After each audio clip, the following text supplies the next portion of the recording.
don't have to do we don't have to perform anything. There's just only calculation which is involved in this, and we have to plot two graphs for it. One is the HR diagram, which we have even seen in the theory class, which is a plot of temperature and absolute magnitude or luminosity. In this case, here we are plotting a graph of temperature and absolute magnitude, or the bolometric magnitude to be specific. So there are a lot of calculations that has to be done. The first part of this experiment, there are two graphs as I told before. One is the calibration curve and the other is the HR diagram. We'll come to the calibration curve a bit later. First, we'll do all the required calculations so that our work becomes easier. All these will be given prior to us, even in the examination too, as confirmed by our teachers. We will be given with the star, its name, its corresponding apparent magnitude, and its distance in arcs. I mean parallax angle in arc seconds, and this blue light filter. I mean, this is the value which we get after we use a blue filter and a visible filter, and this is the corresponding bolometric constant. This is the distance of this particular star in parsecs. So we have to use few standard formulas. The first formula is d is equal to 1 by p, where d is in parsecs and p is the parallax angle. We have been given with the parallax angle, so direct substitution, we get the value of d. The second formula that we have to use is absolute magnitude. We have to find the values of absolute magnitude for each star. So our formula goes like this: m is equal to 5 log base 10 d minus m plus 5. This is apparent magnitude which has already been given. This is also direct substitution. We have our values of d from this particular formula. So for each star we plug in the values of d and its corresponding value of apparent magnitude. So we get capital M, which is absolute magnitude. And now comes the tricky part of this experiment. We have been already given with the values of BV and T, which is nothing but temperature in absolute Kelvin. So this is a calibration curve which we have to draw, and it looks, the model of it looks like this. From this, what we do is, the curve goes like this. We take the values of temperature over here and the values of BV magnitude, which is in the y-axis. Our graph comes like this. It's something like a S type of graph.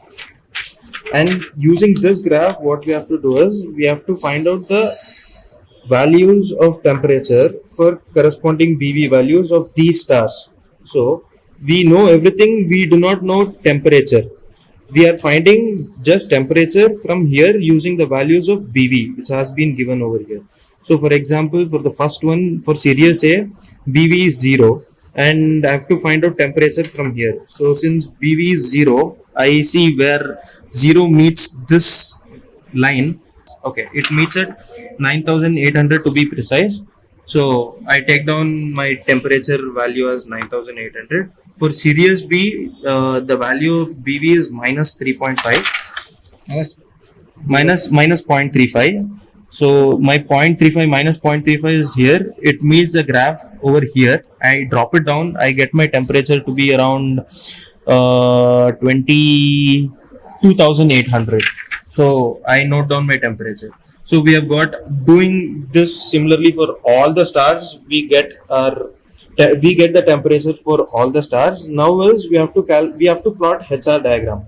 What we have in y-axis is bolometric magnitude, and what we have in x-axis is the temperature in Kelvin. So we need to find the value of bolometric magnitude for each star.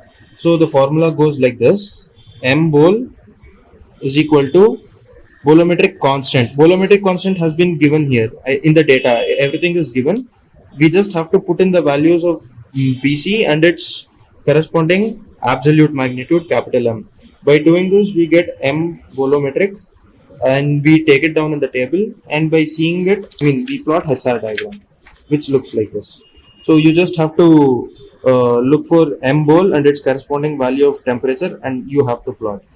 And as we can see in the model graph, the center one is the main sequence, and below it is the white dwarf, and above it are the super giants or giants. Accordingly, we have to group the stars and we have to name it like this. Okay, we are just plotting temperature and M bole values. For example, I take for temperature, so let's take series A. Temperature is 9800. Okay, I take 9800. Okay,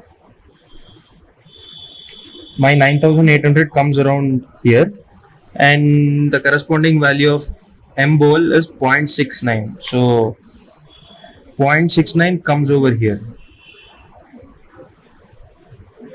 This is 0. I have my 0 over here, so 0.69 comes over here, and I plot this point, so which is series A. And another tricky part in this graph is that you have to take temperature increasing in this direction. So you start 0 Kelvin over here, you can increase it by like 2000 units, and you reach 30,000 Kelvin over here. So you have to increase it this way. And M bole values are also like that. You take 0 at some intermediate point. Above it are the negative values of M bole, and below it are the positive values of M bole. That's because the luminosity of a star is inversely proportional to M bole values. Greater is the M bole value, fainter is the star.